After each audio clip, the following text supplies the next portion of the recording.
enhle kithi ebuhleni ukuphakama unyazi lezulu.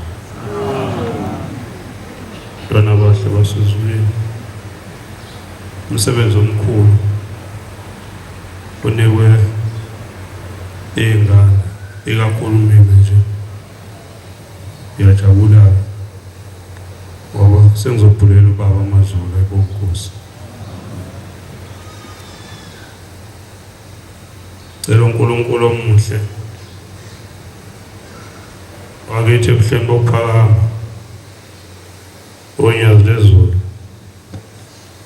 nabakithi emadungeni bangikhumbule ngalo mzuzu nangalesi sikhathi. Angiphilile eManazaretha kodwa shambo uNkulunkulu. Ucela ezulwini amazwi esihlabelele. uNkulunkulu azovuma ukuthi sisihlabelele. Akuhlabelele kahle, angazi wenze njani. Sihlabelele. Sinezwi lakho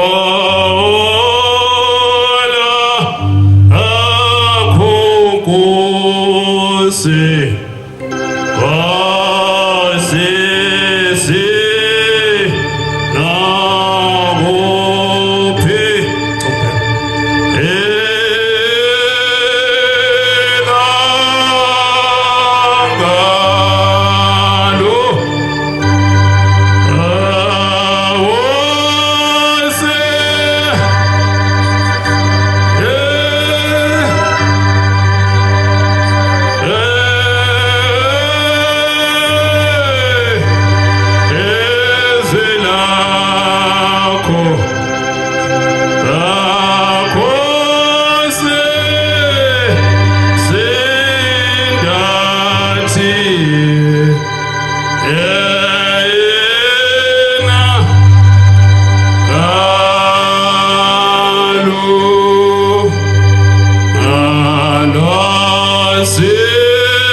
Israel.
Yaphinde yabingelela bangcwele bakwenza bahle wasezulwini. Ngiyaxolisa phambanisa kudideka ikhanda ingane iphambi koyise kuthiwa ikhulume, kodwa uNkulunkulu omuhle wasezulwini shemba unyazi lezulu cela ngikhumbule kungabukwaliwa nokulahlwa ngoba kuyenzeka ukuguqela kule ndawo kane uNkulunkulu ukubeke kuyo ukuthi ukhulume indaba yakhe bese yakwesula encwadini yokuphila. Hayibo izikhonzi zezulu ezinhle lokuguqile umfana wakachiliza endaweni zasemthwalweni kaNomoya ibongozi sesendabeni enkulu yesabatha sendabeni kaShembe sendabeni kaNkulunkulu woNkulunkulu akekho uNkulunkulu wafika emhlabeni omuhle njengoShembe futhi akasoze wabakhona. Lo uNkulunkulu esimkhonzayo mukhulu ngendlela eyisimangaliso futhi muhle ngendlela eyisimangaliso. Isinqazo lesi sisikhonza sisezulwini ayibongozi sikhonza thina isinqazo sasezulwini ngoba ngisho noma ehamba uyabona ukuthi lo muntu akuyena umuntu osemhlabeni. Angazi kuye konakaliphi ke uma sesidideka noma abadidekayo, kodwa ngelinye ilanga sake sezwa kushiwo abantu abadala bayabuza enkosini yasezulwini indaba lekhaya njalo uma uNkulunkulu ezoshintsha ebhanje bese kutholakala kukhona abanesandla kulowo. Yathula inkosi yasezulwini, yathula inkosi. Kuthe kusenesikhashana inkosi ithulile yayisithi bantwana bahle njengoba mina ngihleli lapha esihlalweni ngingakahlali la esihlalweni ngathi ngisuke ezulwini ngasuka ngivele senginezitha engiyofika ngifice emhlabeni izona ezifike zikhaphela umzimba kaNkulunkulu ayibongozi. Manje nake uvena uxakeke ukuthi kuza kanjani bese ukhumbula amazwi amadala ukuthi uNkulunkulu wathi uma ehlele esihlalweni kuba khona izitha ezimkhaphelayo.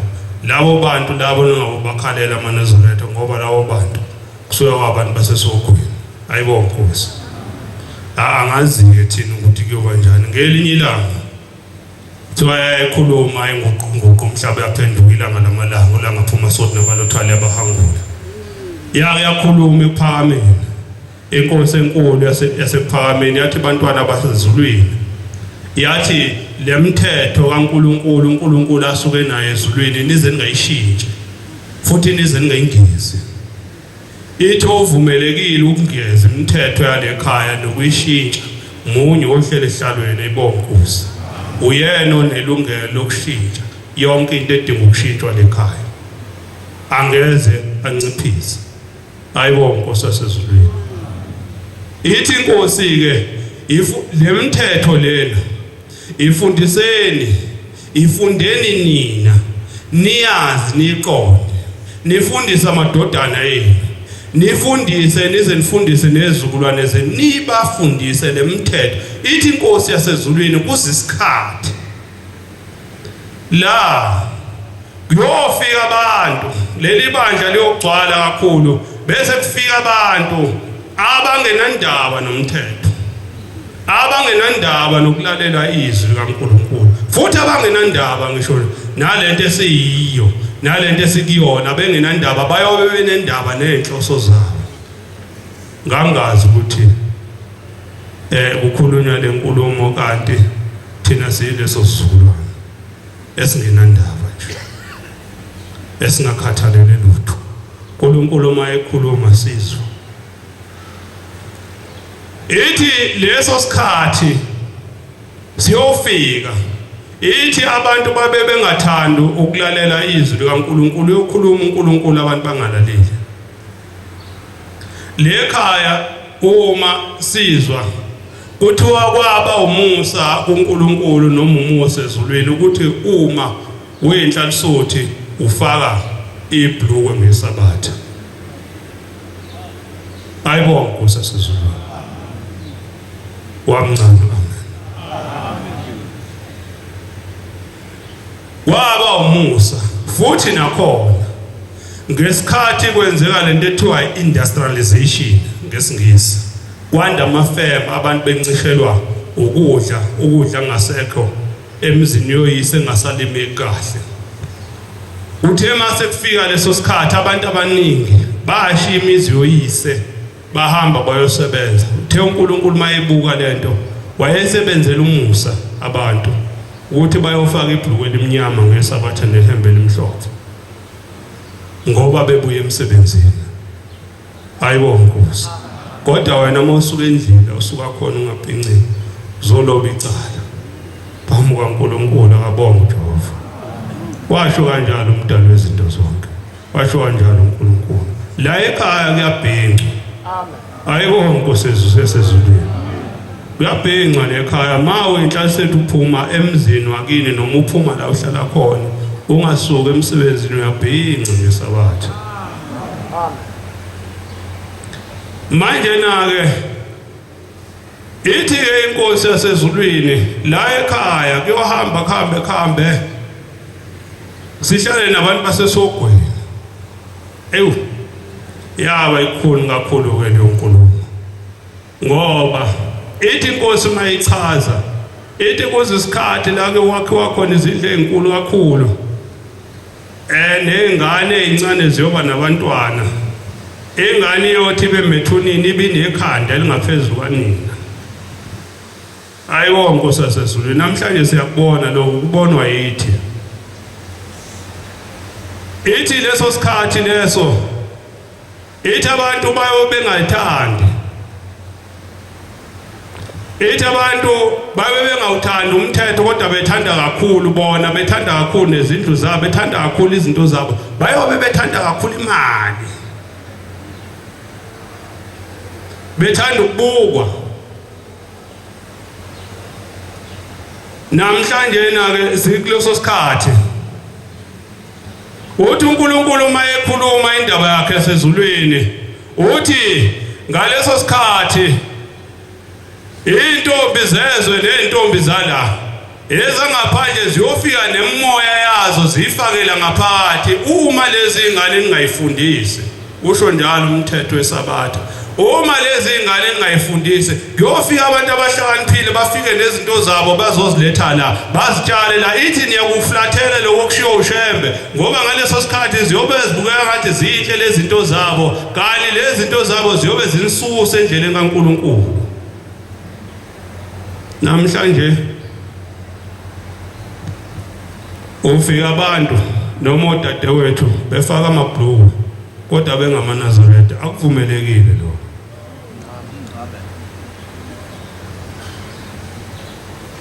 Ufike ufakwe lezi nzipho ezinde, akuvumelekile. Isabatha namhlanje akuvumelekile lo. Kufakwe inkophe, ngisho nasebuhleni-ke phakathi emzini kaNkulunkulu ziyafakwa lezi nkophe nalezi nzipho ukuthi zingena kanjani. Kodwa kuthiwa bayobe labo bantu labo, uthi ma uthi uyabatshela ngomthetho bathi kahle ngomthetho wena, thina sizile wena sekushembe. Futhi ma ukhuluma ngezinto zalekhaya uzubona ukuthi lento ekhulumayo wena engathi uvukela isonto bazi bakutshela bathi uzosihlubula kusho bathi uzosihlubula asizile kwena akona kwakho la akona kini la lana sizokhonza uNkulunkulu sizokhonza uShemba akakushongo kanjalo kodwa washo kanjalo komkhulu bethu angani noma ngenhlanhla ke mina noma nginebhadi ngoba uyise kakhokho wami wakhethela ukhokho intombi uMashezi uzilila ayibonga Nkosi uzala umfundisi abonga uNkulunkulu kusukela lapho kuzofika manje inhlanhla isakhona angani noma kusayiyona noma sesiyizibini zaleli bandla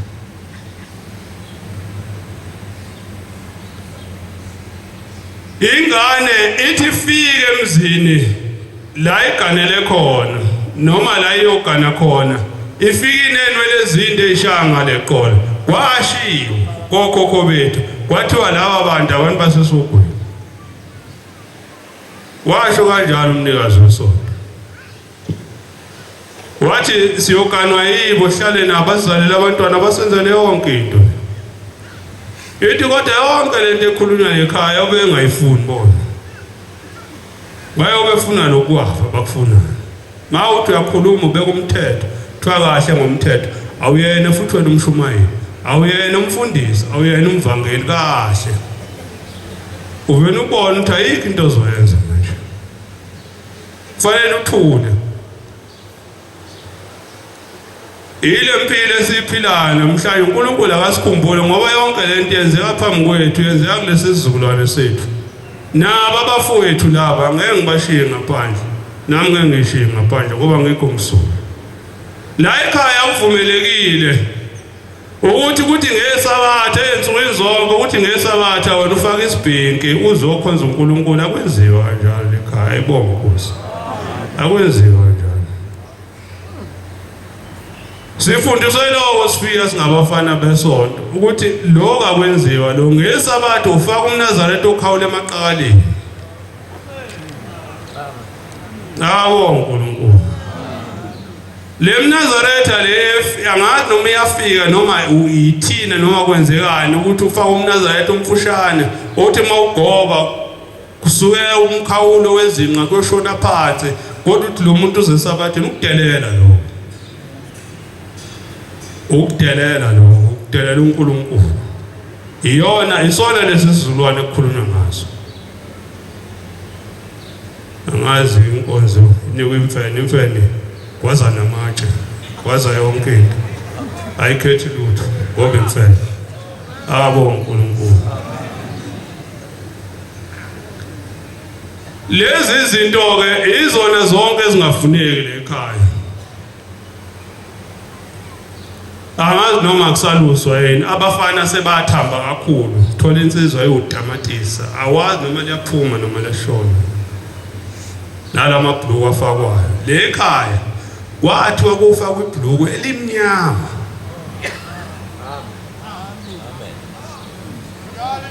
kwathiwa le ekhaya ibhluku eliyofaka ngoba kwenziwa umusa uNkulunkulu esenzela umusa manje thina sesigibela phezulu komusa sifuna ukugibela phezulu kwaShembe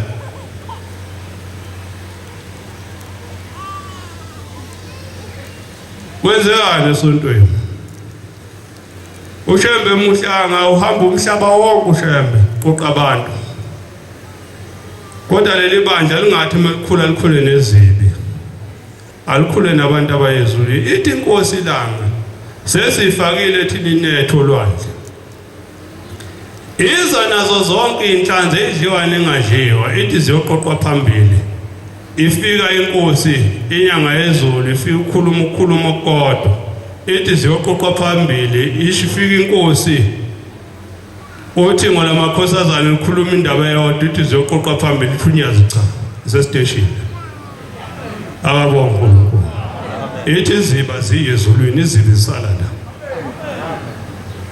ababonga uJehova ngicela nami ngingabe izibi na ungabe izibi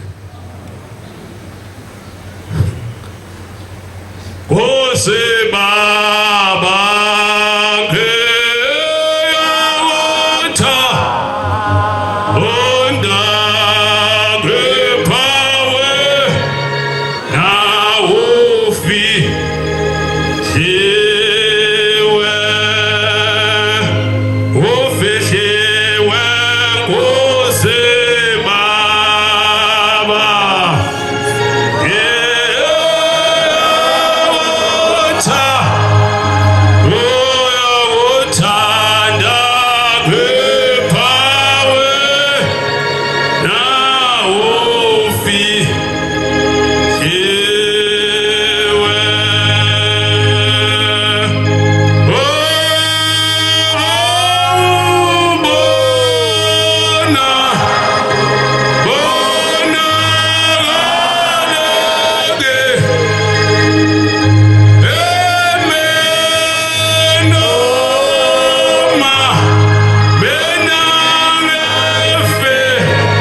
Izolo lapha ebuhleni usezulwini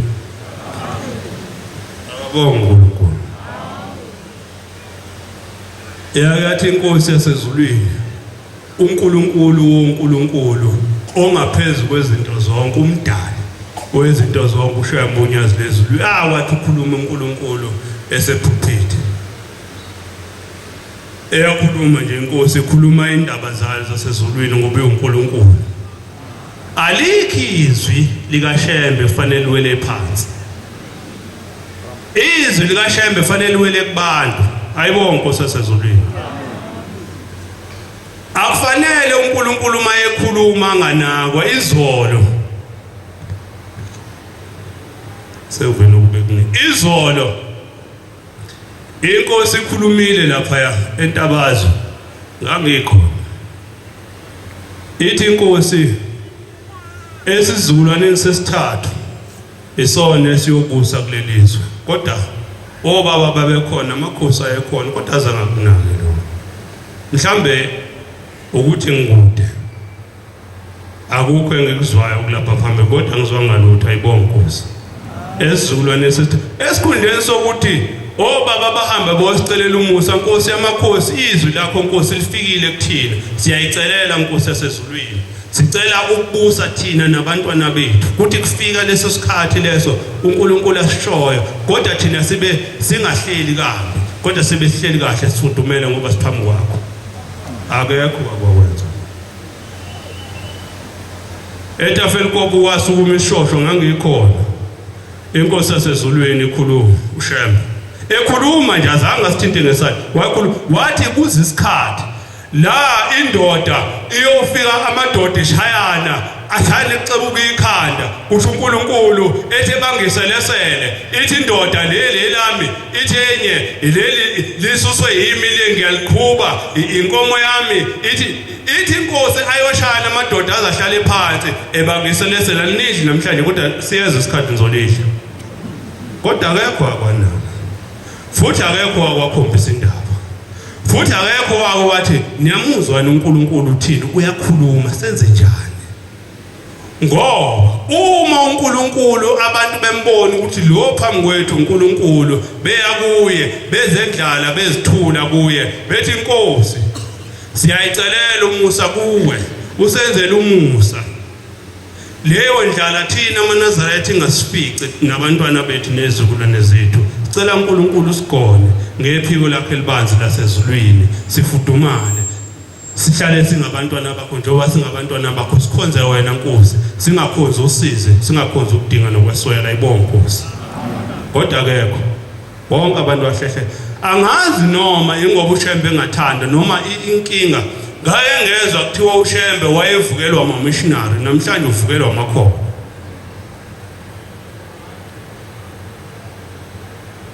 uvukelwa amakhoba lapha ebuhleni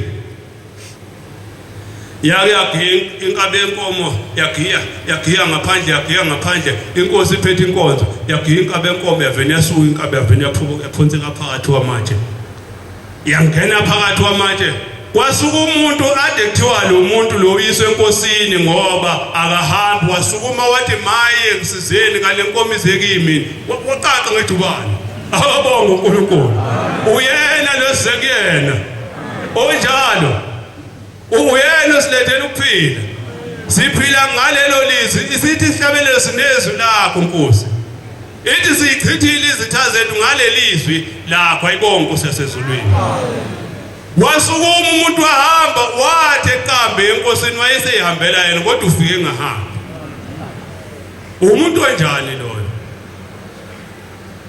asikholweni maNazaretha ushamba uNkulunkulu futhi ushamba uphelele njoba ke sikholwa asikholela ukuthi sibe rich sibe nemali sibe neci sibe yice umuntu o-rich kakhulu uyahlubuka enkolweni ngoba kufika isikhathi la kufanele esondele uNkulunkulu angasondele uNkulunkulu anake imali zakhe asicela ukuphila awabonga uNkulunkulu asicela ukuphila ukuthi uNkulunkulu usizi lwethu lingazi libonwa abanye abantu kuyingozi futhi ukuthi uthi uyiNazaretha ukwazi ukukhuluma ngelinye iNazaretha umuntu ongakho uthi lo muntu lo akambuke kanjani uShembe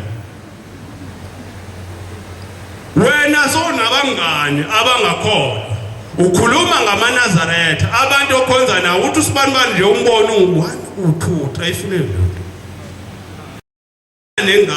ingane yakho ungayibona ithanda indaba uyifaka induku uyishaye kakhulu ngoba ngelinye ilanga uyothi uhleli umnumzane noma umama uhleli kahle uzothiwa ingane yakho adithuka abantu babize ngokuthi nokuthi izalwa uwe kodwa uyiyekile incane wangayishaya umuntu uyashawa ikakhulu nje ingane iyashawa akabonga uNkulunkulu uyithintitha impela ngathi awuyizale ngathi wayithola esihlahleni noma wayibamba emuka nomfula wayibamba wayihleka uyishayela ngathi ayizophinda ibuyize la izobuyize la mawe yakho mangeyona yakho iyobona indlela yakubo ngoba iyabona kuyashisa la akabonga uNkulunkulu uShembe uNkulunkulu izinto zonke kufanele siqondise masiphambi ukuze abantu masihamba nasendlini kufana neNazaretha elidishephizi ufika eNazaretha awazi noma inkomo iyentshisa noma isilahlekelwa amazinyo iyazama iyabhatula isidla ngesini iNazaretha lonke ukhoza uShembe udishephizi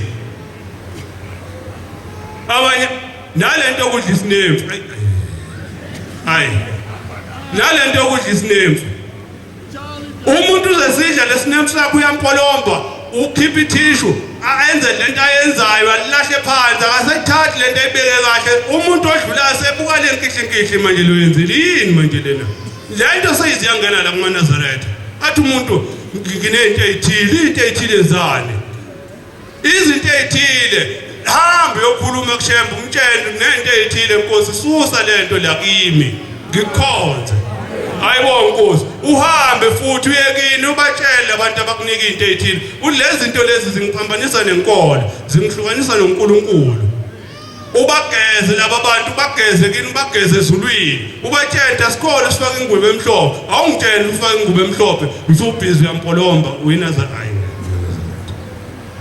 hayi angilo kodwa ke akukudla kubukeki akabonga uNkulunkulu akubukeki asiphelele nanokuthi mawuhamba ukhipha amanzi emlonyeni mawuhamba lo hamba khona uhamba uphatheka njengenkukhu ingakho uShembe wathi inkukhu asingayizi ngoba inkukhu izokwenza ukuthi ikhanda lakho libambeleka angilwe nawe kodwa inkukhu ikwenza ukuthi inetwork ibambiyeke ngoba inkukhu sikhule kusindwe emakhaya kwenziwa nezitubhu iphorisho kodwa inkukhu ineliphuma lapha emaqandeni inelifike la esitubhini eyisibone sihle kakhulu ivene isingcolisi ngoba inkukhu manje lo moya lo uNkulunkulu wawubuka ukuthi akufanele umuzi wamaNazaretha lo kayibonga Nkosi angedwa khona ubaba cela uNkulunkulu omkhulu osezulwini ukuthi ngimi la umsebenzi ubengigula nje amazolo ngigulela ubaba ayibonga Nkosi. Nkosi busesizwelana, Nkosi busenizweni.